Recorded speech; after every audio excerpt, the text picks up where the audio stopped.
el fracaso rotundo de nuestra clase política.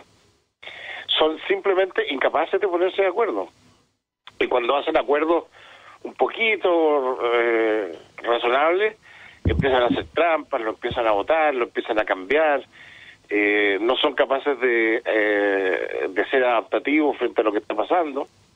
Y si no nos preparamos bien para lo que viene, que es este invierno especialmente doloroso en Chile y los rezagos económicos, la clase política no va a haber cumplido su función de dar gobernabilidad.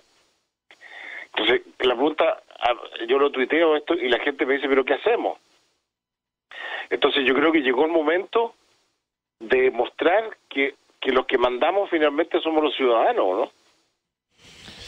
Y tenemos muy poco que hacer porque los medios de comunicación, particularmente la televisión, no ha estado a la altura de las circunstancias, en mi opinión.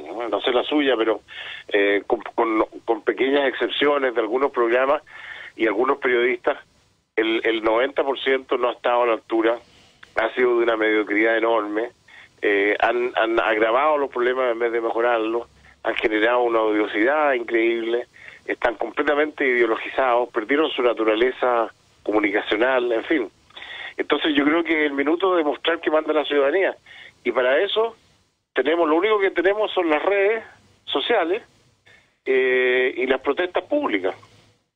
No tenemos otra. Yo quiero seguir con mi tema, porque es bien importante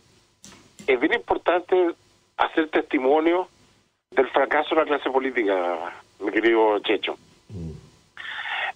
Estamos viviendo un fracaso de la clase política y finalmente los ciudadanos tenemos que hacer lo que podamos. La clase política no está a la altura de las circunstancias y más bien se ha transformado en un problema que es la solución. La clase política tiene como principal función ponerse de acuerdo y simplemente no son capaces de acuerdo y viven en unas peleas pequeñísimas, personales, sobre ideologizadas, y están dando un espectáculo lamentable. Y déjeme ponerle un ejemplo. La clase política ha hecho que nosotros en los próximos 24 meses, Checho, vamos a tener 8 elecciones. Me refiero a elecciones de carácter nacional, porque una elección local no molesta nada. Estamos hablando 8 elecciones donde se moviliza el país completo, que cuestan una fortuna y que van a ocurrir dentro de la peor catástrofe sanitaria y económica que hemos tenido en los últimos 100 años, y la clase política que elegirla para ello, para sus intereses, quieren hacer 8 elecciones. Mira, tenemos el plebiscito de entrada, después tenemos la elección de los constituyentes, después tenemos el plebiscito salida, tenemos elección de alcalde, elección de concejales, tenemos elección de gobernadores, que tiene 2 vueltas, primera y segunda vuelta, y después tenemos elecciones de presidente y parlamento, que también tiene una segunda vuelta. Todo eso va a ocurrir en 24 meses. ¿Tú te das cuenta que no sé si tú has tomado conciencia, pero este domingo hubiese sido el plebiscito?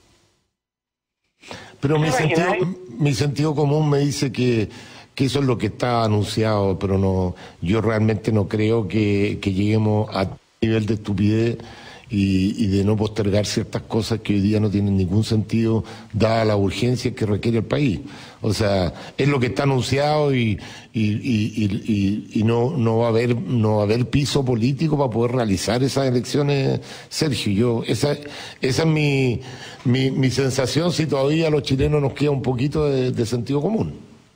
Sí, pero estamos en manos de esta clase política que se mira el ombligo, que legisla para ellos. A ellos les interesa este tema, no nos interesa a los ciudadanos en estas circunstancias. En otras circunstancias quizás nos interese, pero en estas circunstancias no nos interesa.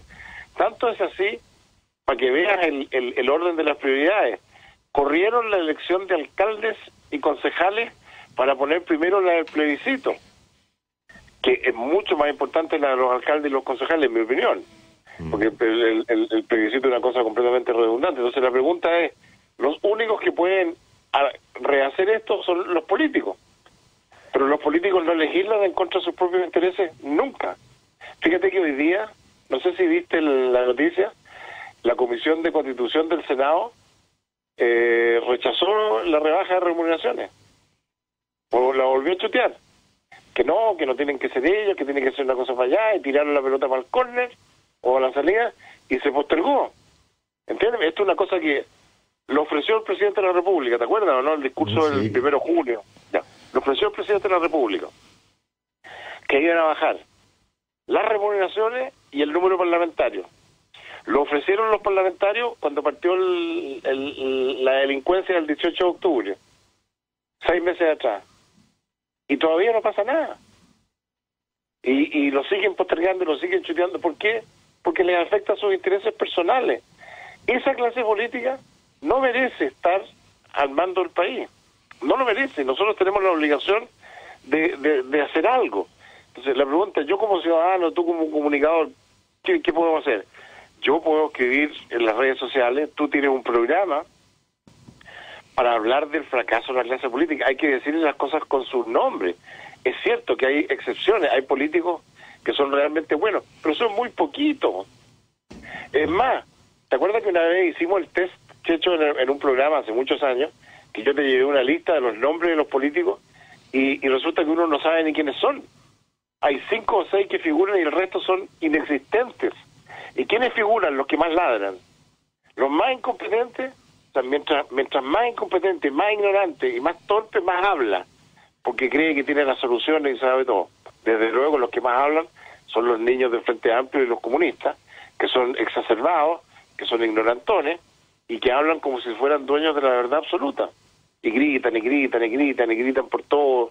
Fíjate que no sé, pues uno ve los tuites de Cariola, Gutiérrez yo lo bloqueé, porque era tal el nivel de odio y de toxina y de basura que simplemente era imposible no contestarle y contestarle con una cosa terrible. Entonces es mejor borrarlo.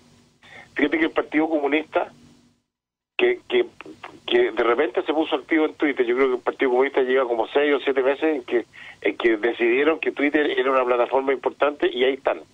Y tú sabes cómo son como partido, disciplinados, ordenados, y tienen órdenes de partido y por lo tanto comunican las cosas, lo comunican bien. El Partido Comunista celebrando el natalicio de Lenin. O sea, Lenin, uno de los mayores criminales de la historia, claramente peor que los nazis, ¿no? El comunismo ruso fue peor, y ruso y europeo, fue mucho peor que los nazis, y sin embargo ellos celebran a Lenin, lo celebran como un héroe, al mismo tiempo que, para que vean lo que es la izquierda, al mismo tiempo que en la derecha, Sebastián Piñera estuvo muy mezquino en su manejo del tema Sergio Nofre Jarpa. Sergio Nofre Jarpa es una persona que fue crítica para la derecha, para la centro derecha, diría yo, formador del partido Renovación Nacional, sí. Y que junto con Elwin dieron la pelea en la CODE, la Confederación Democrática, contra Allende.